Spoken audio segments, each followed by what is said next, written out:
So, how do I think Benfica will set up? Now, don't pay too much attention to what I've got on screen here yet, because we will touch on that when we come back to the tactics board in a minute.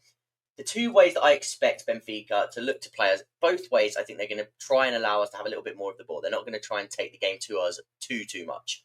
However, I do think their two pressing schemes in the 4-2-4 and then falling off into more of a 5-4-1 block will be how they look to hit us on the break with the low block, but also with the 4-2-4, trying to win the ball back high up in this sort of first phase of play to find themselves sort of getting at the wide centre-backs, which is something to keep an eye on in that, again, in that build-up phase and how Chelsea can sort of work their way through that. So, if we move over to the first image here, we've got the 4-2-4, which I had on screen with the tactics board. This was also against Bayern Munich. So it shows that in that first phase of pressure, they will still go to press you. Look at the high line of four forwards. You've got the split two, which is something you've seen quite a lot lately. Renato Sanchez being a bit more aggressive on the front foot. And then you've got the back four. But again, the two centre-backs pushing up, which is very interesting to see because it's something that Chelsea will be able to do in terms of trying to drag their centre-backs out of position, using Enzo in the pocket, but also using Delap dropping in to form that sort of pentagon shape, drawing them out to create that space in behind, which is something that you can see here, pardon me, with the high line. So this is a shape that we've seen from the likes of Liverpool this season, the 4-2-4, and the main aspect for me about this is the pivot and their ability to sort of play within the gate of the two forwards. This is something that Lavia does really well. So this is the reason why I want to get Lavia in the team for this game. But the other thing would be the pockets and how you can utilise the pockets by drawing these two players apart in the middle. Because this is something we did against Liverpool. And I'm trying to think of the other teams that do this, but in a 4-2-4, we've seen it at times with Manchester City. We've seen it at times with, I think it was Tottenham was doing it at times. Sort of a 4-1-4-1, 4-2-4 sort of hybrid at times as well. So that's an interesting thing to point out. And how you can get around these two players in the pivot is key. So let's go on to the tactics board.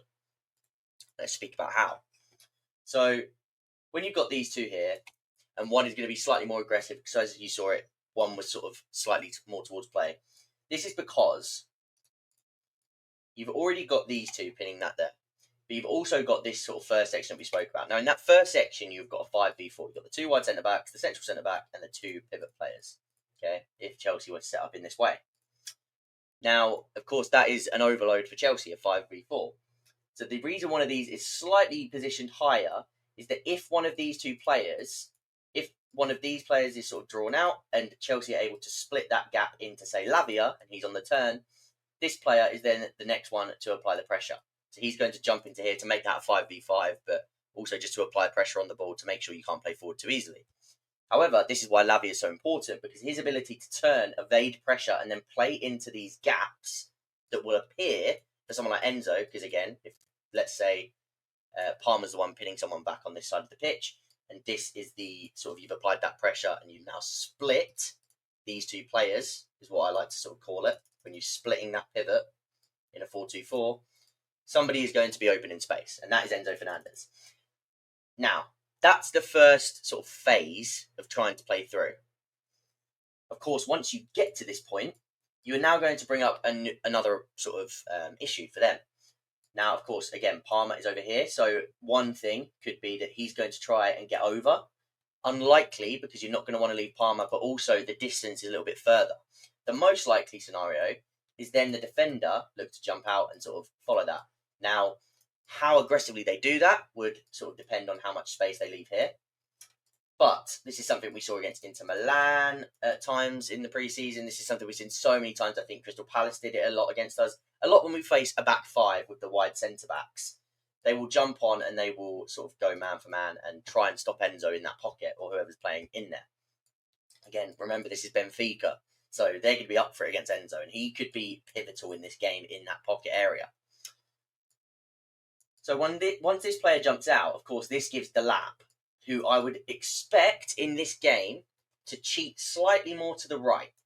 The winger's nice and high, pinning at these players as well, like we saw in that first image. If I bring it back up here, you got the fullbacks. Again, they're kind of pinned out here. and then you've got the space more centrally with the centre-backs being pushed up. This could allow for Delap to get a lot of space, cheating off the right-hand side, waiting for that trigger to apply, and then curving his run inside to receive the ball from somebody like Enzo, who we have already seen has that connection with Delap, and he can find him in there. So the pair of them together genuinely could be the key to winning this game.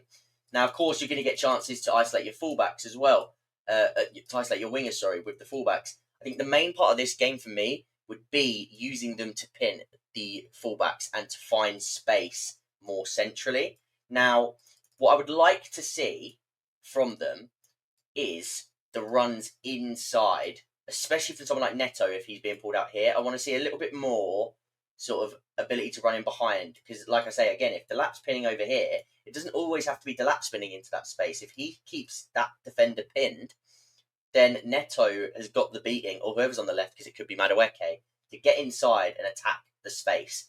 So this is something that I think Chelsea will find a lot of joy from if and when we trigger that 4-2-4 press. So playing up from the back, being sort of playing at our rhythm is going to be important in this one. Again, it's going to be important for the whole tournament, as I keep trying to sort of state.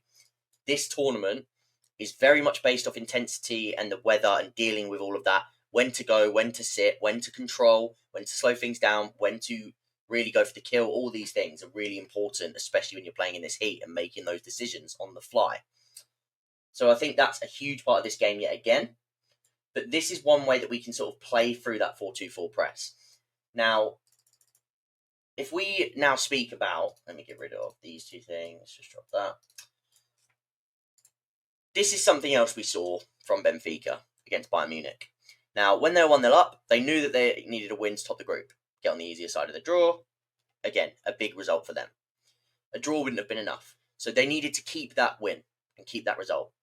So they fell more into this sort of 5-4-1 shape on off the ball, and they was really looking to plug those gaps, use the wide midfielders to double up in those wide areas, having a third central defender in there, or like compact to sort of play in and around Kane, and basically be +1 in the back line at all times against the front four, with one of the midfielders dropping in. So in this scenario, you've got Elise dropping a bit deeper, and again, you've got 1, 2, 3, 4 between the lines there for Bayern Munich.